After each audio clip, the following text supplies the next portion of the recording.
네, 생각해 볼까요? 같이 선생님하고 알아볼게요.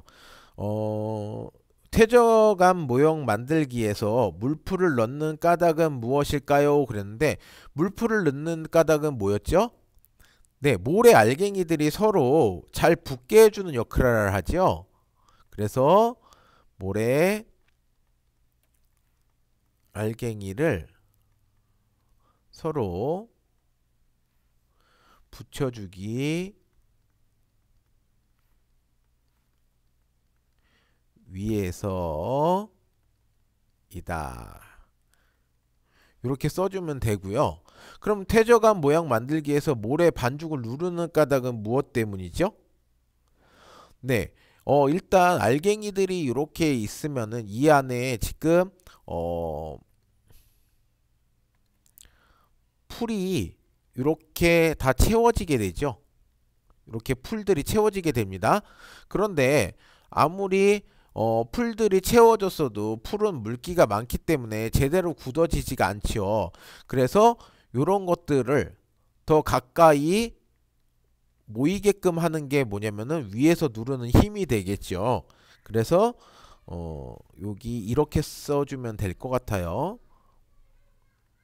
모래 알갱이 사이의 공간을 좁아지게 하기 위해서이다. 네, 이렇게 정리를 하면은 될 것 같습니다. 요거의 이해를 좀 더 더하기 위해서 선생님이 그림을 하나 보여줄게요.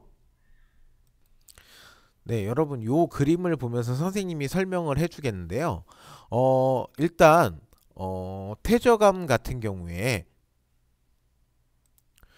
퇴적물이 이렇게 쌓이게 돼요. 퇴적물이 쌓이다 보면은 이런 틈새가 발생을 하게 되겠죠. 이렇게 틈새가 아무래도 우리가 눈에는 잘 보이지 않지만 선생님이 얘기한 것처럼 막 인간이 만든 벽돌 모양처럼 이렇게 된 모양이 없기 때문에 딱 맞지 않고 이렇게 빈 곳이 발생을 하게 됩니다. 그렇게 되면 어떤 작용이 일어나게 되냐면은 이게 위에 점점 다른 것들이 많이 쌓이다 보니까 무게가 무거워져서 서로 점점 아래로 누르게 되죠. 뭐 옆에서 누를 수도 있고요. 그래서 틈새가 줄어듭니다. 이거 압축작용이라고 하는데 이 말을 외울 필요는 없고요. 그냥 요렇게 해서 틈새가 줄어드는구나. 이게 이 압축작용이라고 얘기하는 거 요거 알 필요는 없지만 요 과정을 하는데 우리가 무엇을 했는지는 알아야죠. 이 공간을 줄이기 위해서 한 일이 우리가 뭐죠? 네, 맞습니다. 손으로 눌러서 힘을 줘서 공간을 줄였지요.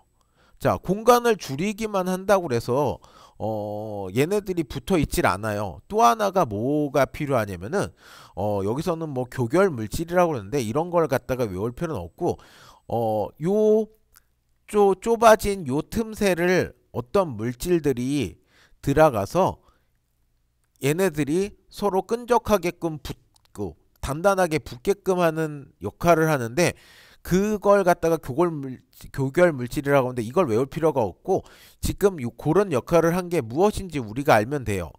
그 역할을 한 게 바로 풀입니다. 우리는 누른 다음에 그 작은 공간에다가 풀을 넣을 수가 없어서 우리가 풀을 칠하는 풀을 활용해서 섞는 작업을 먼저 해주긴 했는데요. 이렇게 이런 것들이 먼저 꼭 누른 다음에 이런 풀 같은 물질이 들어가서 압축시키는 게 아니라 이런 것들이 서로 뭐 이런 게 먼저 일어날 수도 있고요. 먼저 들어가 있을 수도 있고 그 다음에 압력이 가해질 수도 있고 압력이 가해진 후에 이런 물질이 들어갈 수도 있어요. 그래서 여러분들은 조금 자연스럽게 생각을 하면 좋겠어요. 누르는 힘이 퇴적물에 누르는 힘이 필요하고 그 다음에 걔네들을 갖다가 서로 엉켜 붙어 있을 수 있게 해주는 물질이 필요하구나. 그걸 우리가 풀로 대신했고 누르는 힘을 내가 직접 눌렀구나 하고 그 사실에 대해서 여러분이 이해를 하고 있으면 됩니다. 이 내용이 여러분들 책 33쪽에도 나오는데요. 같이 한번 읽어볼게요. 퇴적물 위에 쌓인 다른 퇴적물이 누르는 힘 때문에 퇴적물 위에 쌓인 다른 퇴적물이 누르는 힘 있죠. 이게 바로 여기서 손으로 누른 힘과 같은 거죠. 때문에 퇴적물 알갱이 사이의 공간이 좁아집니다. 그리고 녹아있는 여러 가지 물질이 알갱이들을 서로 붙여 단단한 퇴적암이 됩니다. 여기 여러 가지 물질이 녹아있는 여러 가지 물질, 이게 바로 뭐가 되냐면은 여기 위에서 나왔던 이 물풀이 하는 역할이 되겠죠. 서로 붙여 단단한 퇴적암이 됩니다. 퇴적암이 만들어지는 데에는 오랜 시간이 걸립니다 라고 나와 있어요. 네, 누르는 힘도 뭐 우리가 생각하는 상상하는 정도의 힘이 아니라 정말 대단한 힘이 필요하겠죠. 여러분들이 생각을 해보세요. 여러분들이 모래를 갖다가 엄마 아빠를 업고 밟아도 그 모래를 다시 들면 다시 이렇게 흩어지죠. 그렇기 때문에 어마어마한 힘이 필요할 거고요. 그러려면은 지금 만들어진 퇴적암 위에 어마어마하게 많은 퇴적물들이 쌓여서 큰 힘이 발생했다는 것도 알아야 되고, 그리고 그런 힘들 때문에 힘 말고도 그 공간을 채우는 여러 가지 녹아있는 물질들이 이루어져서 퇴적암이 만들어진다는 거. 그래서 우리가 지층 배울 때도 선생님이 분명히 얘기를 했을 거예요. 자갈, 모래, 진흙, 등이라고 얘기를 했죠. 그렇기 때문에 이것들만 있으면 안 되고 그 이외에 다른 물질들이 함께 합쳐져서 암석이 만들어진다고 했죠. 네, 그리고 그 암석들이 땅을 이루고 그 땅들이 층을 이루는 게 지층이라는 얘기 했어요. 아마 기억이 날 거예요. 잘 들었을 테니까. 그렇기 때문에 이런 암석을 만들 때는 자갈, 모래, 진흙뿐만이 아니라 그 외에 붙이는 여러 가지 물질들이 또 필요하다는 걸 오늘 알 수가 있었습니다. 그래서 퇴적암이 만들어지는 과정을 한번 알아봤는데요.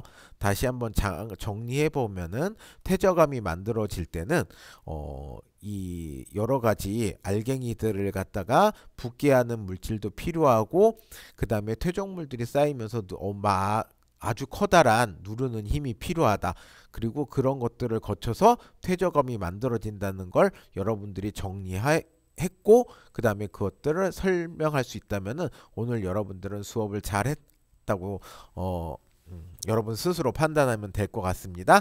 오늘 수업하느라 고생 많았습니다.